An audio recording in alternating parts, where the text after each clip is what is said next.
Hello and welcome to Dining with Death. This episode is on our playlist, Dining with the Damned, where we discuss criminals sentenced to die, their lives, their crimes, their executions, and we eat their last meal. I'm Stacy Lee. Let's begin. Dovie Blanche Dean was born on February 25, 1898 in Roane County, West Virginia. There is very little information on her before the events that led her to become the infamous woman she eventually did. I wish I could give you some information on her early life like I usually do, but the fact is we just don't have many life details about her. It's kind of a shame that they didn't do better record keeping and that they weren't more interested in these kinds of people back in those days, because we just don't know a lot about them. And it was such a missed opportunity to study these kinds of people. But, you know, that's just the way things were, and we didn't know any better back then.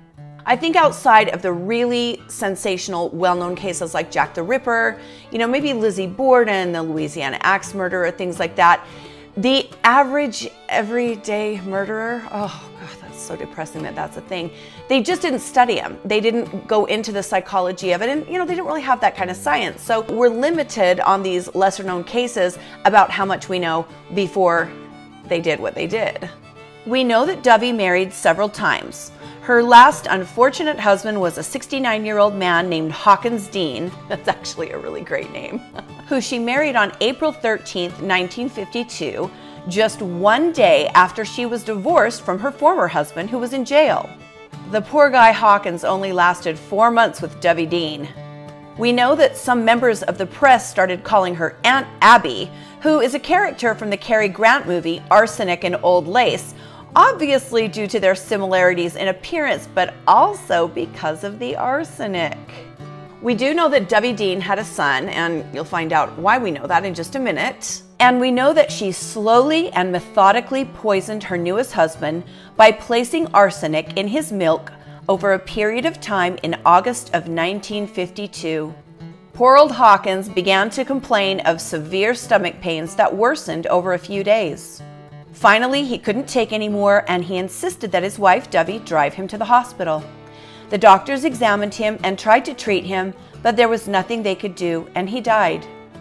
An autopsy was performed, and when he was opened up, his organs were bright red, which is a sure sign of arsenic poisoning.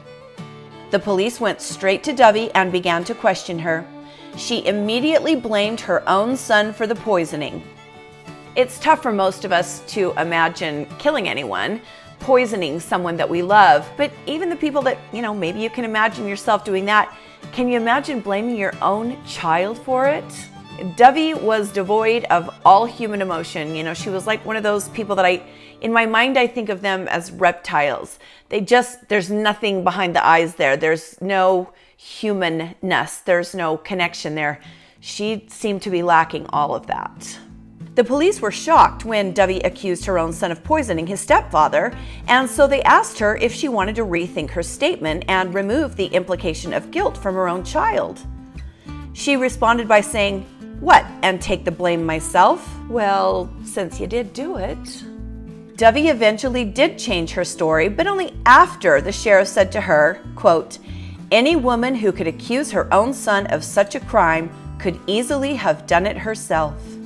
Dovie then claimed she only killed her husband after he threatened to kill her. She told police, "Yes, I want to change my story. I did it. He wanted a housekeeper and I wanted a home." She later claimed that she gave him the arsenic because he, quote, couldn't perform his husbandly duties. Yikes. Now, like I said, they didn't do the type of psychological profiling we do today on these criminals, but they did give Dovie a mental examination prior to and during her trial. Dr. Robert Buckley is quoted as saying, "I examined her after her arrest. I found she is not insane.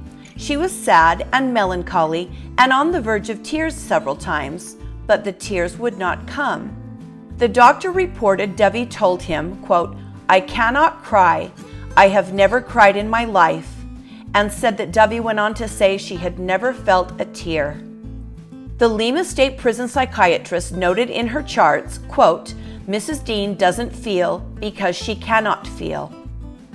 So, you know, kind of a human monster. I'm sure that a lot of you that watch these kinds of things know a lot about the psychology of profiling, and they say that sociopaths, and especially psychopaths, they can be very successful people, they can be very charming people, but they don't understand empathy. I've known a sociopath or two in my day, and they kind of feign emotion. Like things like if a little kid gets hurt or if an animal gets hurt, where a lot of people be like, oh, stand up, you're okay, brush it off. They're like, should we rush him to the emergency room? Should we take him to the doctor? It's like they're trying to pretend that they're concerned about what's happening because they don't really feel anything at all. So they sometimes overreact, if that makes sense. And it definitely sounds like Dovie knew there was something wrong with her, but she didn't really know what to do about it. She just couldn't fake those tears. During her trial, the press wrote headlines like "The Woman Who Couldn't Cry" and described her as sitting in grim silence, not smiling or crying during any of the proceedings. One particular newspaper writer actually started calling her the Ice Queen. Years ago, when I first heard about this story, I may or may not have written a little country ditty called Dovie Dean, the Ice Queen. It's a great moniker, you got to admit. At trial, prosecutors alleged that Dovie had poisoned her husband 4 times by putting Zip rat poison in his milk on each of those 4 occasions. Zip rat poison was described in court as a clear liquid commercial rat poison containing arsenic. When the county sheriff's department searched the Dean farm, the rat poison was found hidden in the coal shed. A writer from the Clermont Sun stated that he saw the actual bottle still in evidence from the trial in the basement of the courthouse in 2007. Prosecutor Ray Bradford told the jury, Dean signed his death warrant when he named Dovie in his will.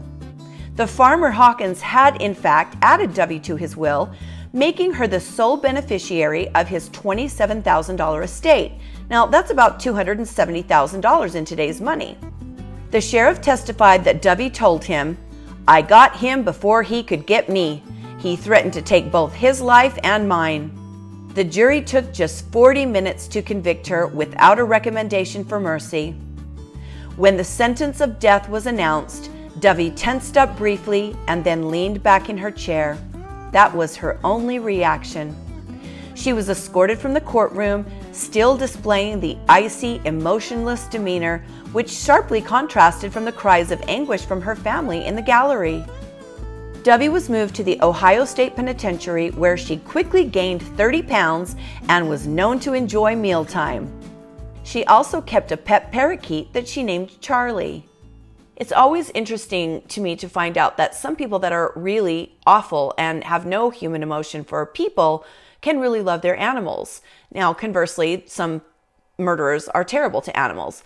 But people like Myra Henley and people like John Wayne Gacy, they love their pets. On January 15th, 1954, Dovie was given her last meal, which of course I'm going to show you. Her spiritual advisor came to sit with her in preparation for her execution. They sipped coffee and he ate cookies, while Dovie uncharacteristically passed on them, stating, I'll have some later. Maybe Dovie did have a little bit of a sense of humor there in that lizard brain somewhere. The guards entered the room to prepare Dovie. The top of her head was shaved to allow the electricity to pass through her skull more efficiently via the electrodes that are attached to the condemned person's head. For her final request, she asked that someone sing, What a Friend We Have in Jesus. But none of the people present would do it, all claiming they couldn't sing. There's something really sad about that to me. I mean, it's hard to feel bad for someone like Dovie, but that was her last request. And also, most people who say they can't sing, that's not true. You might not be great, but I guess, you could try to carry a tune if it's somebody's last request. Instead of getting to hear the song, the Reverend C.W. Wilshire read the lyrics of the hymn to Dovie. Dovie Dean sat down in the electric chair. She had chapped red hands, and they gripped the armrests tightly as she made her final statement. She said, When I got on the witness stand, they made light of me because I couldn't cry.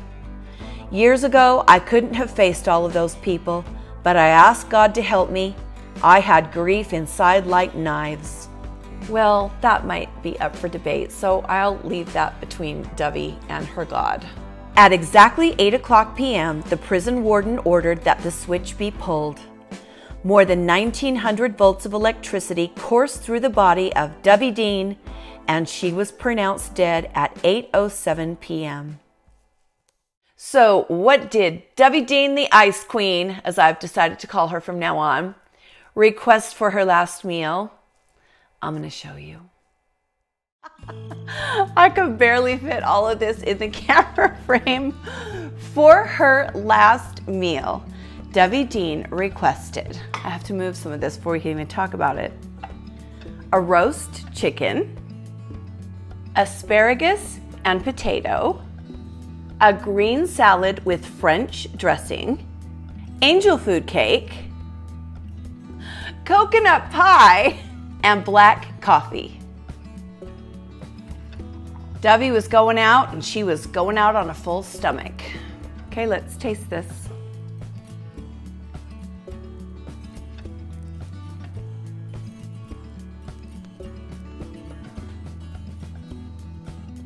It's roast chicken, it's delicious. Who doesn't love roast chicken?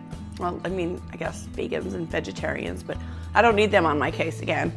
So I guess what we'll say is, if you like roast chicken, you get it. Little green salad of arugula here. French dressing, which I can't remember the last time I had French dressing. Oh boy.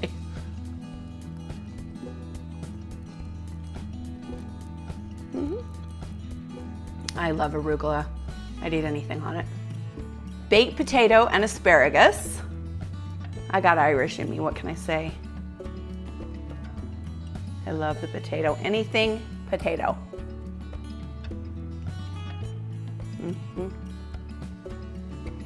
Especially that bite that has all the butter on it. And hey, is there anything better than perfectly cooked asparagus? No, there's not.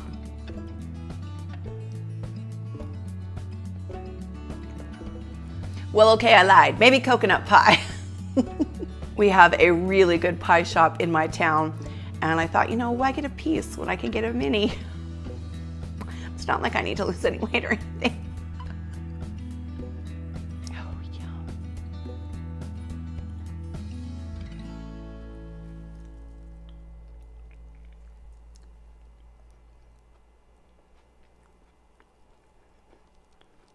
You're coming to bed with me later. And angel food cake. To me, this just needs a bunch of whipped cream and a bunch of fresh fruit on it. But my ex-husband used to make angel food cake from scratch. It was one of the like 2 or 3 things that he made. It was delicious. The stuff you buy in the store, not so much. So maybe she got homemade angel food cake and it was really good, but this doesn't do much for me.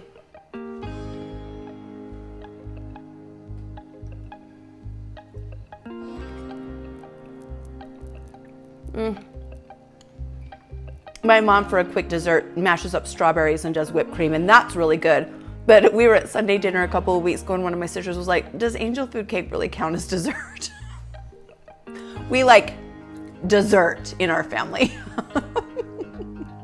And if you watched this channel before, you know I am not really a coffee drinker, and I especially don't like black coffee, but here goes.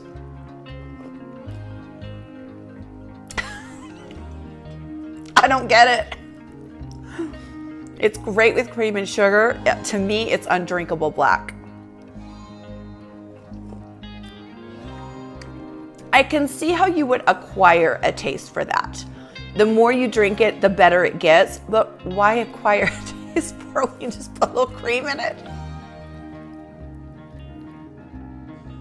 Well, this is quite the spread for Dovie Dean, the Ice Queen. Thank you for joining me today on Dining with Death, Dining with the Damned. Like and subscribe if you would like to see more. Stay safe and be kind to each other. And I'll see you next time on Dining with Death.